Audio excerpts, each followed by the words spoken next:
Good morning guys, another day, another chicken vlog. Isang maulang araw po ngayon. Kita nyo, update ko lang po kayo sa ating mga manok. Ayan, sinatitay. At ito po, good news.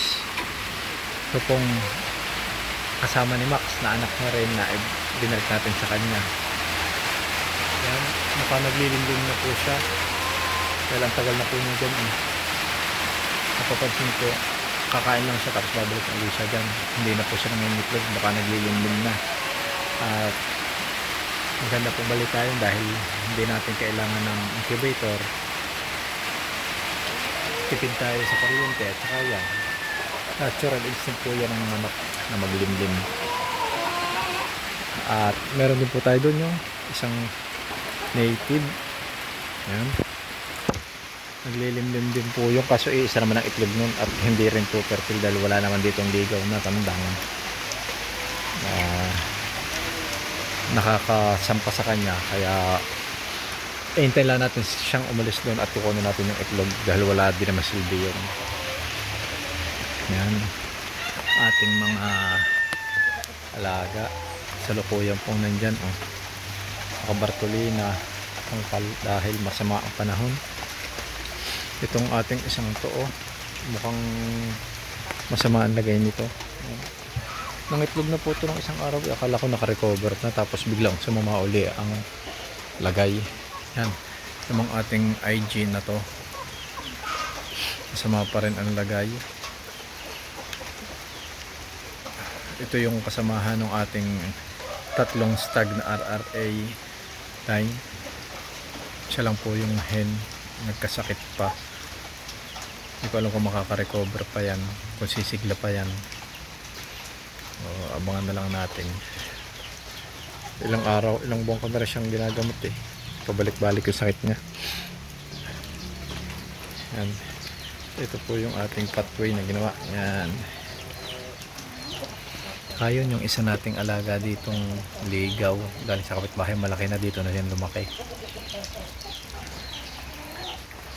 Si Makoy, makikita nyo po flat yung dulo ng tuka niya dahil ayun po yung naputol, pero so far so good naman dahil nakakatukayan, ang ayos, patakaw pa rin.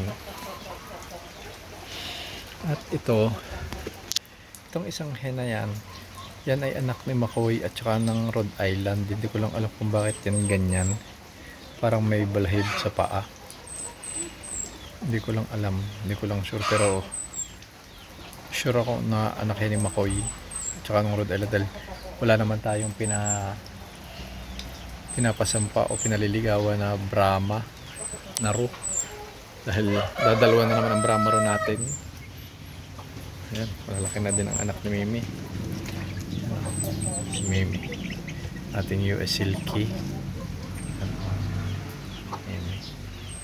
Dalawa po yung Mimi na yan, yung isa namatay dahil naglimlim po siya sa mga Brahma. Tapos wala pang isang buwan, inihiwalay namin yung mga sisiw na stress, parang nalumpo, hindi kumain, tapos hindi na nakarecover. Nakita na lang ni tatay, patay na. Yan yung ating mga sisiw. Nandito po sila dahil dito madaming pagkain, nagpapatak dito sa mga tatlong ito. Ang update po natin sa kanila, namatayan po tayo ng dalawa dahil nagkasakit po, siguro mahinang resistensya. Yan. Yan yung sila ang mga paligaw dito. Buti lumaki sila ng ganyan, hindi sila nadali ng pusa. Bali 7 na lang sila. Tapos ito naman,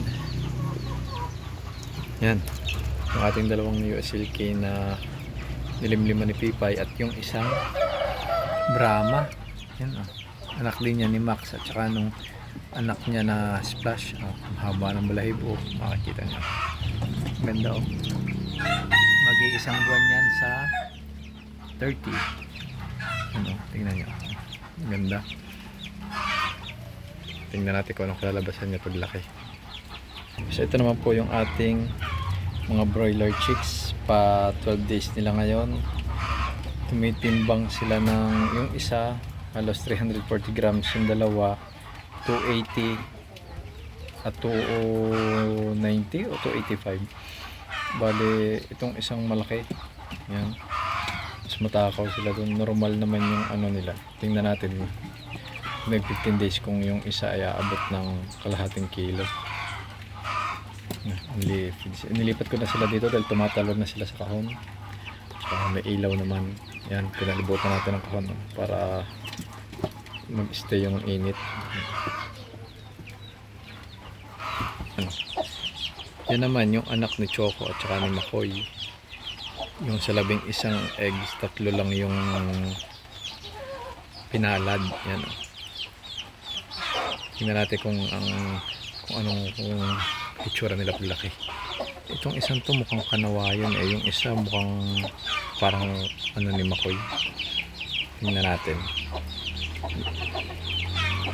August 5 sila eh.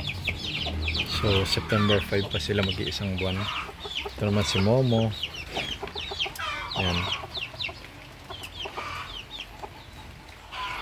Hintay lang natin na mawala yung mga anak kasama ni Mimi na dalawang ano.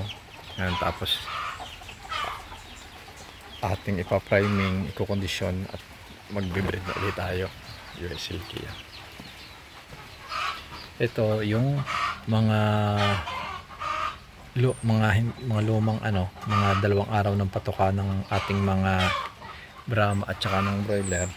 Kasi masayang pinakakain natin dyan sa ating mga graded native.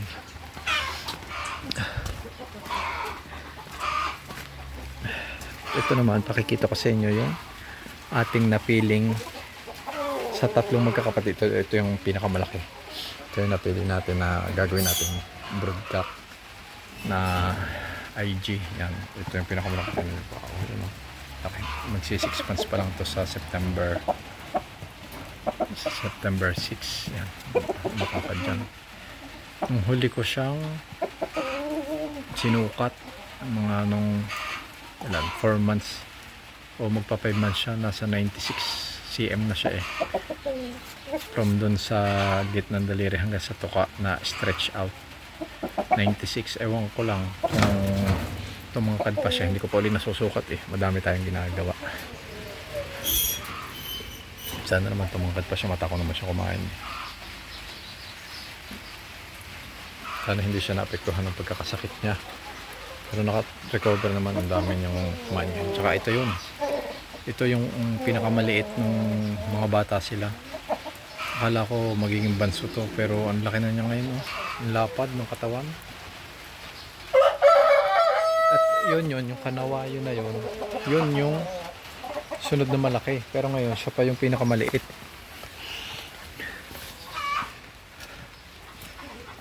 Huli ko silang sinukat, lahat nasa 90 plus na sila eh. Hindi ko palang uli nasusukat. Yan ang ating mga graded native yan oh. Native at graded native. Tsaka yung nag-iisa nating raw, si Dagul. Marunong naman sila eh.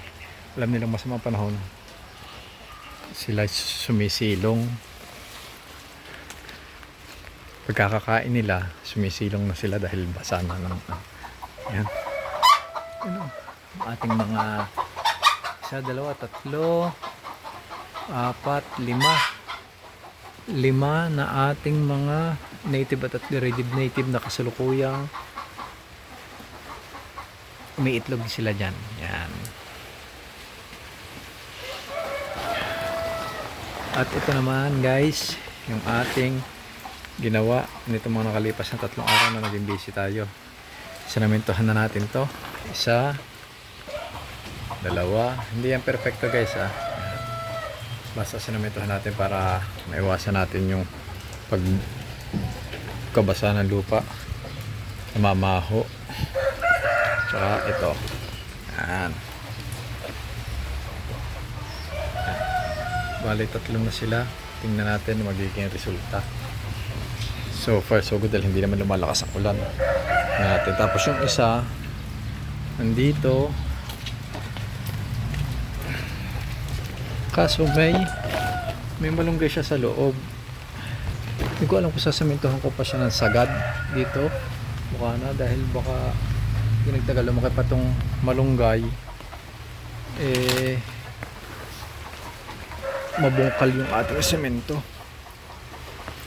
Tapos ito, pag-iisipan ko pa kung sasementohan din natin yung likod.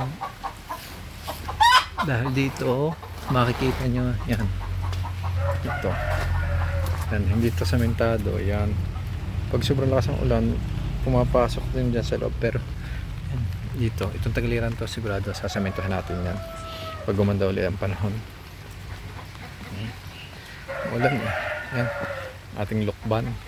3. Tsaka yung ating bayabas. Dahil mamunga. Atis. Yan.